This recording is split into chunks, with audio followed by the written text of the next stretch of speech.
Ame tau dia. Beta malo. Mình tega lo, mà là mình nào tega lo. Có nó là mình có rồi nha. Tega clock nó. Ame.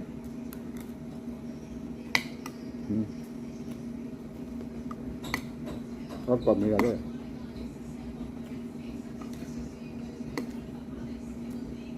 Mới được gạo đó.